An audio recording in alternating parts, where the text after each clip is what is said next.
Now, Alison Steadman and Jim Howick have starred in some of the nation's favourite comedies, such as Peep Show, Ghosts, Fat Friends and Gavin and Stacey. And they're reunited for the second series of Here We Go, a sitcom that follows the Jessup's family. So before we have a little chat, let's take a look. Do not manhandle the cones. Are you kidding me? No. Are you kidding me? This hearse remains beyond the boundary. I'll pick you up, mate. No. Gents, can we... No. No, no. All right, fine. No. Oh, come on. That's he's being a child. Come on, Paolo, give us a hand. Yeah, all right, I'll go and get Mum. Not often hear a police officer say that. Mom! Why haven't you got a van? It's normally a van for ice cream. Oh, is it? Didn't know that. Well done, genius. Let them through, Edgar. Yes, you see. Thank you, Susan. Yes, But it's a hearse, Sue. Calm down, Edgar. That's just Dean being Dean. Come on, Robin, bring it in. I'll make your space. And Alison and Jim join us now. And chaos ensues. Good to have you with us. So, listen, the show's already been a big hit. Obviously, got to be over the moon with the success, but let's go back. For people who haven't seen that first series, tell us a little bit about it. What's it about? It's about a family. Yeah. I'm the mother-in-law, bossy mother-in-law. And I'm the man-baby dad. Right. And the whole thing's being documented by the youngest child of the family. So it's all Sam. shot from his point of view. Yeah, it's all from his perspective. That's why it's a little bit moving around, or Exactly. it's like a documentary. No, it's kind of shot in that respect, I suppose. But, yeah, he's making a documentary for his GCSE project. And so it's all kind of one-shot sort of format. Nice. Yeah. It really is so funny. I was watching it last night and there was a scene where you're in the car and you get stopped by the police and your partner's been drinking and then you swap over in the car and you have to pull off on a hill start and it is absolutely hilarious. You're trying to go up the hill with this hill start and you're like, oh, my gosh, you can do it, you can do it. First series, isn't it? And it's the first time I actually thought I really wanted you to do a really good hill start and you do it, which is brilliant. So Did it live. Actually did it. Did it? Yeah. It's so good. But you play Paul. What do you like about playing him? I just think it's just fun to play sort of classic sitcom dad. I think there's been so many funny dads over the years, you know, Homer Simpson, obviously, Clark Griswold and Modern Family and all those. And I just feel like, you know, it's just something, it's almost like a rite of passage for a comic actor to do. Yeah. You know, once you get to a certain age, obviously. So many kind of, like, you know, family-based comedy dramas and matriarchs and so forth. What appeals to you about this character in particular? Oh, well, she's very loving. That's the basis of it all. But she is incredibly bossy. And she's totally unaware that she's being bossy. She can always fix things, can't she? She can always fix things. So it's always, let me do it, let me, you know. And she's a real pain. But she's lovely. Yeah. She's, you know. And is the way it's shot, does that kind of lend itself, you're acting in that sort of scenario, does it lend itself to like a different mechanic about how you go about how you act?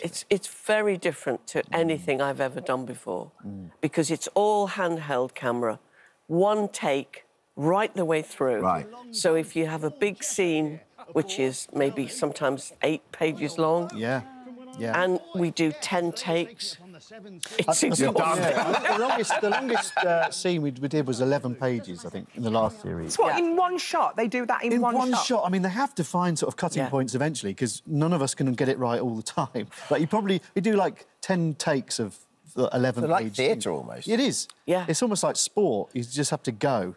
Not only that, you're looking at the camera, and any actor, you're taught not to look into the camera. But with this, you're constantly looking in the camera. How did you find that? All my life, it's don't let your eye catch the camera, you know.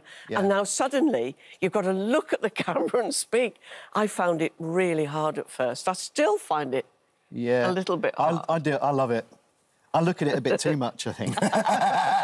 Or maybe I should be a presenter. I suppose it uses, like, different muscles and stuff. I think so. But it's a really good comedic device.